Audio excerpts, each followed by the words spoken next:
Olá, estudantes. Quem que fala com vocês é a professora Fernanda, de Ciências. E hoje nós teremos mais uma aula do 7º ano sobre Programas e Indicadores de Saúde Pública 1. O objetivo dessa aula é que os estudantes consigam analisar e comparar os indicadores de saúde, como taxa de mortalidade infantil, cobertura de saneamento básico, incidência de doenças de veiculação hídrica, atmosférica, entre outras, da comunidade, cidade ou estado. Então, para a gente começar, a gente vai entender alguns conceitos, como taxa de natalidade e mortalidade. Esses dados estatísticos nos levam em conta o número de nascidos e o número de mortes. Por isso, essas taxas de natalidade e mortalidade determinam o crescimento demográfico da população. Cálculo da taxa de natalidade. Ela representa o número de nascidos vivos no período de um ano, excluindo o número de crianças que nasceram mortas ou que morreram logo após o nascimento. Essa taxa é calculada a cada 1.000 habitantes. Então, se a gente observar aqui, o resultado desse cálculo indica que nasceram no país em questão aproximadamente 8 crianças a cada 1.000 habitantes no período de um ano. Países subdesenvolvidos apresentam elevadas taxas de natalidade em decorrência da falta de políticas públicas relacionadas à saúde, à educação e ao mercado de trabalho. Já nos países desenvolvidos, é comum que essa taxa seja bem reduzida. Nesses países, as políticas públicas normalmente atendem com eficiência a população. Há um planejamento familiar, o número de mulheres inseridas no mercado de trabalho é maior e o acesso à saúde e a métodos contraceptivos faz parte da realidade na maioria das famílias. Taxa de mortalidade. Esse indicador representa o número de óbitos ocorridos no período de um ano. Essa taxa é calculada a cada 1.000 habitantes e reflete a relação entre o número de mortos anuais e a população total de um determinado lugar. O resultado do cálculo indica que morrem no país em questão, que a gente está vendo aqui na nossa tela, aproximadamente 5 pessoas a cada 1.000 habitantes no período de um ano. Os países subdesenvolvidos geralmente apresentam essa taxa elevada, taxa de mortalidade. Já nos países desenvolvidos, essa taxa apresenta-se reduzida, já que nesses países o acesso às políticas públicas, novamente, à saúde, ao saneamento básico e à educação é eficaz, possibilitando uma boa qualidade de vida à maioria da população. Taxa de mortalidade infantil. Ela representa o número de crianças que morreram antes de completar um ano de idade e é calculada a cada 1.000 crianças nascidas vivas no período de um ano. De acordo com o Fundo das Nações Unidas para a Infância, a Unicef, a redução da mortalidade infantil é uma das mais importantes metas nas políticas para a infância de todos os países. Observando essa figura, o resultado do cálculo indica que morreram antes de completar um ano de idade 10 crianças para cada 1.000 crianças nascidas vivas no período de um ano no país em questão. Crescimento vegetativo, o que é isso? Também é chamado de crescimento natural e representa a diferença entre a taxa de natalidade e a taxa de mortalidade no período de um ano e serve para calcular o crescimento em uma população. Se em um determinado local o resultado da taxa de natalidade é maior do que de mortalidade, então a população está crescendo. Se a taxa de mortalidade for maior do que a de natalidade, a população estará diminuindo. Caso as taxas apresentem-se iguais, significa que a população mantém-se estável e há um crescimento demográfico zero. Taxa de fecundidade. Representa a média de filhos por mulher ao longo do seu período fértil, entre 15 e 49 anos aproximadamente. Os países subdesenvolvidos geralmente apresentam uma elevação dessa taxa. Já nos países desenvolvidos, há um declínio, refletido no envelhecimento populacional e na diminuição da população economicamente ativa, ou seja, a população inserida no mercado de trabalho. No Brasil, está havendo uma diminuição na taxa de natalidade, consequência de uma significativa melhora na qualidade de vida dos brasileiros, se a gente comparar com um período anterior.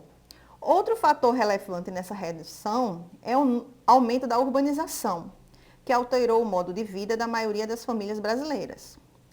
A taxa de mortalidade também apresenta uma queda, apesar de ser menos expressiva do que a taxa de natalidade. Outro aspecto observado é a diminuição no número de jovens, que é um reflexo da queda das taxas de natalidade e de fecundidade. Em contrapartida, o aumento do número de idosos aponta para uma melhoria na expectativa de vida dos brasileiros. Então, se a gente observar essa figura, a gente observa que a linha azul, que é a taxa de natalidade, está caindo. A taxa de mortalidade também apresentou uma queda, e aqui existe uma projeção que, se essa projeção estiver certa, no ano de 2045 nós teremos uma taxa de natalidade praticamente igual à taxa de mortalidade. Então, segundo essa projeção, a partir do ano de 2045 a população brasileira ela vai parar de aumentar, porque tanto a mortalidade quanto a natalidade vão estar muito semelhantes. Como foi dito anteriormente, um dos indicadores de saúde de uma comunidade é o saneamento básico. De acordo com a Lei 11.445 de 2007, podemos definir como saneamento básico o conjunto de serviços, infraestruturas e instalações operacionais de abastecimento de água potável, esgotamento sanitário, limpeza urbana e manejo de resíduos sólidos e drenagem e manejo das das águas pluviais urbanas.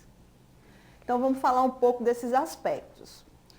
Limpeza urbana, também chamada de coleta de resíduos sólidos, é um dos pilares para o bom funcionamento de qualquer área urbana. Pode ser realizada por empresas públicas ou privadas.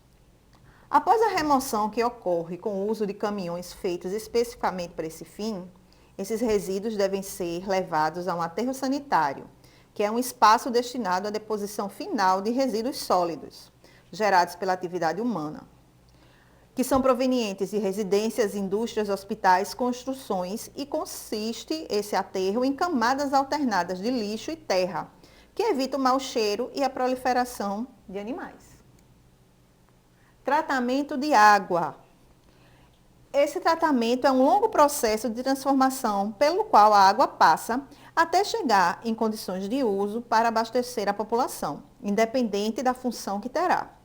Assim, depois de captada nos rios, barragens ou poços, a água é levada para a estação de tratamento, onde passa por várias etapas, que será mais complexo dependendo das impurezas existentes na água.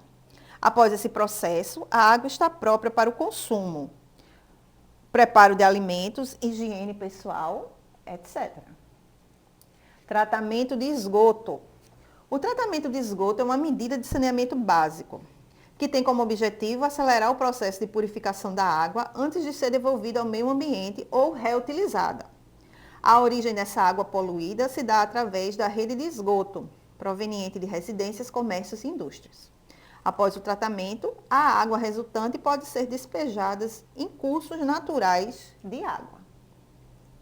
Então, vamos ver aqui alguns números do saneamento no Brasil. Aqui, com relação à coleta de esgoto, em 2010 nós tínhamos aproximadamente 125 milhões de pessoas com tratamento de esgoto. Em 2008, brasileiros sem acesso a saneamento básico. Então, houve uma diminuição, no caso do esgoto, de 125,8 milhões para 101 milhões. Coleta de resíduos, também houve uma queda de 89,2 milhões para 52,1 milhões. Então, houve uma queda das pessoas que não tinham coleta de resíduos disponível. E a água tratada, houve uma queda de 60,8 milhões para 39,4 milhões de pessoas sem acesso a esse serviço.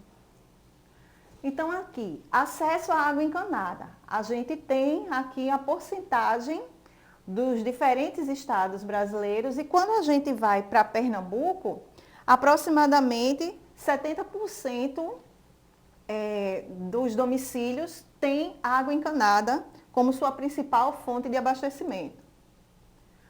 Quando a gente fala em coleta de lixo em 2018, quando a gente fala de Pernambuco, a gente tem aproximadamente 80% da população contam com essa coleta.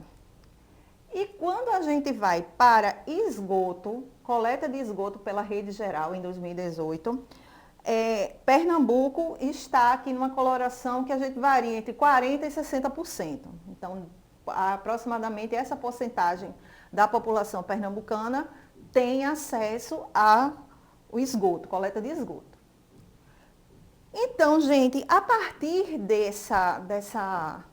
da nossa aula, dessas informações, eu lanço o desafio para que você descreva no seu caderno como é a situação do saneamento básico no seu bairro.